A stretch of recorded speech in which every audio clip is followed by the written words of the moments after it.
दोस्तों आज मैं आपको दक्षिण भारत के चोल वंश की कहानी बताने वाला हूँ, जिसके शासकों ने भारत के ही बड़े हिस्सों पर नहीं बल्कि श्रीलंका, सुमात्रा और मालदीव पर शासन किया था।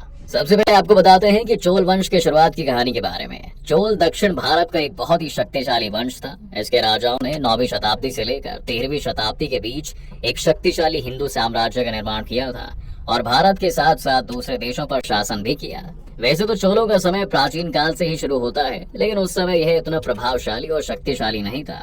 इसलिए चोलों का मुख्य कार्यकाल 9वीं सदी से माना जाता है, जब चोलों ने अपना साम्राज्य को दोबारा से शुरू किया। कहने का मतलब ये है कि चोल वंश एक बार लगभग पूरी तरह से समाप्त हो गया था और फिर दोबारा से यह 9वीं सदी में विजयालय द्वारा शुरू किया जाता है। दोस्तों, विजयालय दक्षिण के ही साम्राज्य पल्लव वंश के अधीन में आने वाले एक छोटे से राज्य उरैयूर प्रदेश का शासक था। विजयालय के बाद दूसरे 20 राजा हुए, जिन्होंने कुल मिलाकर 400 से अधिक सालों तक शासन किया।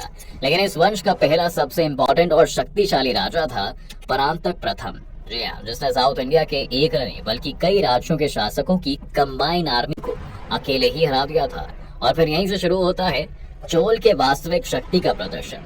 इसलिए इतिहासकार परांतक प्रथम को ही चोल वंश का साली संस्थापक मानते हैं। वह परांतक ही था जिसने पहली बार भारत से बाहर किसी दूसरे देश पर हमला किया था और उसे अपने राज्य में शामिल करने का निश्चय भी किया था।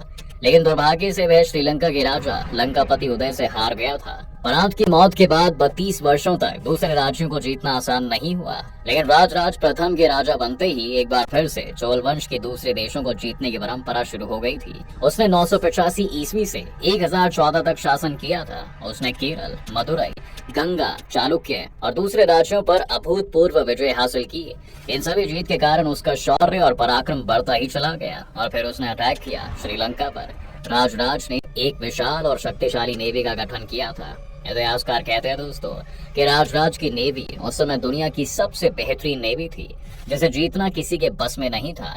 उसी उत्साह में उसने श्रीलंका पर अटैक कर दिया था और इसके उत्तरी भाग को जीतकर अपने साम्राज्य में मिला लिया था। इसके साथ ही उसने मालदीव पर भी आक्रमण किया और उसके कुछ हिस्से को जीतकर अपने साम्राज्य में शामिल कर लिया।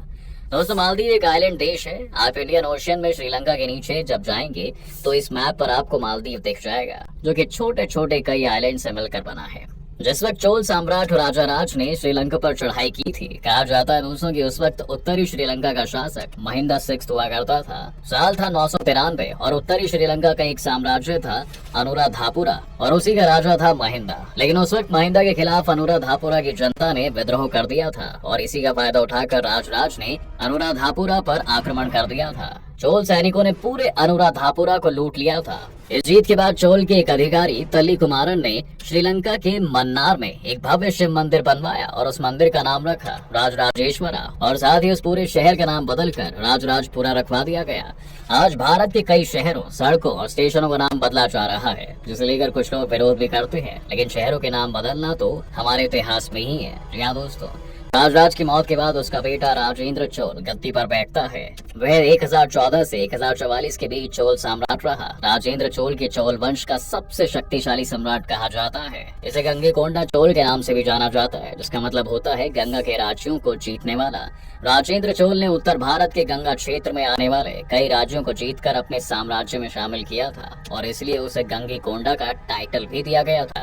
राजेंद्र अपने पिता राजराज से कई गुना ज्यादा महत्वाकांक्षी था। उसने अपने 30 सालों के शासन में भारत के कई राज्यों को जीतने के साथ साथ पूरा श्रीलंका, मालदीव और इंडोनेशिया के सुमात्रा राज्य को भी जीत लिया था। वहीं बंगाल की खाड़ी को इसने अपने पूरे कंट्रोल में ले लिया था। इसलिए बे ऑफ बंगाल को चोल झील बोला जाने लगा था। राजेंद्र का सपना था दोस्तों कि पूरी दुनिया में वह एक छत्र राज करे। जी हाँ, श्रीलंका पर उसने जो अटैक किया था, वहाँ उसके सैनिकों ने खूब उत्पात मचाया। श्रीलंका के राजा सहित उनकी रानी और बेटों को बंदी बना लिया गया। चोलों ने पूरे श्रीलंका को कंगाल बना दिया और फिर राजा को बंदी बनाकर लौट आए। श्रीलंका का वह शासक लंबे वर्षों तक भारत की जेल में चोलों के अधीन बंद रहता और फिर 1029 में जेल के अंदर ही उसकी मौत हो गई थी।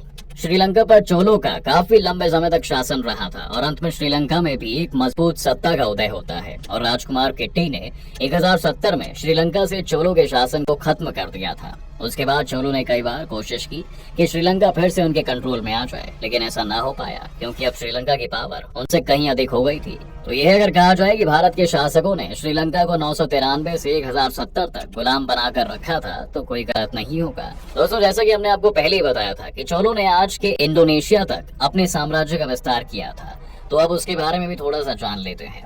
दरअसल चोलों की नेवी बहुत शक्तिशाली बन चुकी थी। 1025 में चोला सम्राट राजेंद्र ने सुमात्रा, जो कि आज इंडोनेशिया का एक बड़ा आइलैंड है, वहां पर अपनी नेवी लेकर पहुंच गए। सुमात्रा पर उस समय श्रीविजय साम्राज्य था, जो कि एक बुद्धिस्ट थे। श्रीविजय एम्पायर पर हमला करना भारत के इतिहास में सबसे बड़ा इवेंट माना जाता है, क्योंकि इससे पहले और उसके बाद भारत ने साउथ ईस्ट से हमेशा दोस्ताना रिलेशन मेंटेन किया है। राजेंद्र चोल के आक्रमण से श्रीविजय साम्राज्य में शैलेंद्र वंश का अंत हो जाता है। दोस्तों, यह भी भारत के उन राजाओं की कहानी जिन्होंने दूसरे देशों पर हमला किया और शासन भी किया। आप हमें कमेंट करके जानकारी जरूर दें कि यह वीडियो आपको कैसी लगी, और सभी वीडियो पसंद आए हैं तो वीडियो को लाइक करें, और अगर आप इस चैनल पर नए हैं तो जाने से पहले चैनल को सब्सक्राइब करना भी ना भूलें।